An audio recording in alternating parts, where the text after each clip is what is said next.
what's changed is insurance coverage has improved. I think now that it's no longer experimental, which we lost that label in around 2010, it's starting to catch on because now the first wave of patients are starting to have babies from it, and we're seeing that it works.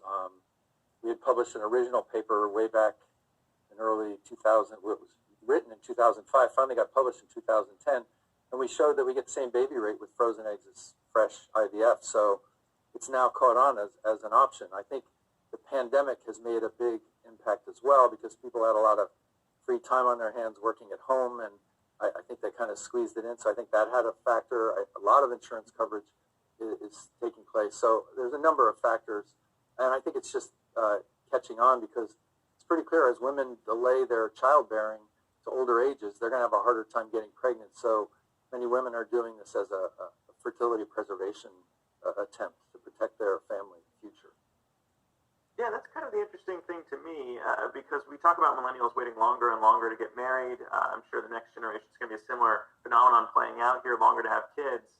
But of course, there's still biological laws to consider there. But on that front, it's kind of a catch-22 because you look for people who are in their peak fertility years, shall we say, that would be prime candidates to actually freeze their eggs, but probably don't start thinking about that until it begins to be too late. So how is that maybe one of the issues the industry's had to face in trying to get that awareness out?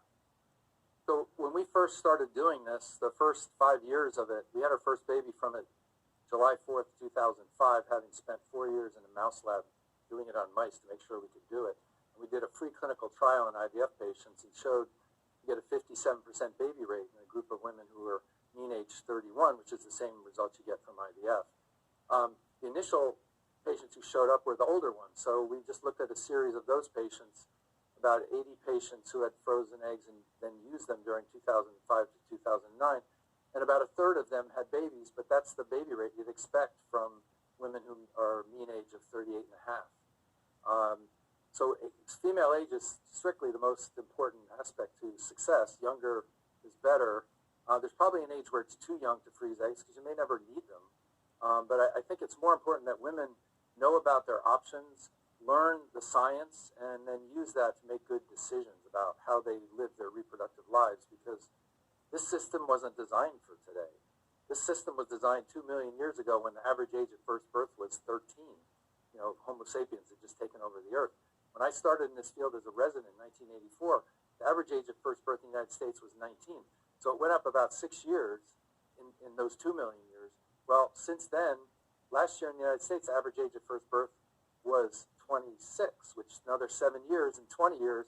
And in New York, I can tell you, it's probably more like 36. So we've outgrown and out-evolved this system, and it doesn't work for today's modern life. So we're kind of the evolution of the lack of evolution.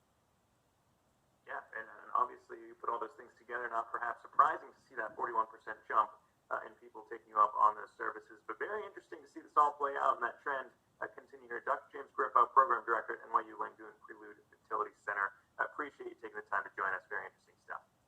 Thank you, Zach. We're going to take another quick break here on the ticker, but we got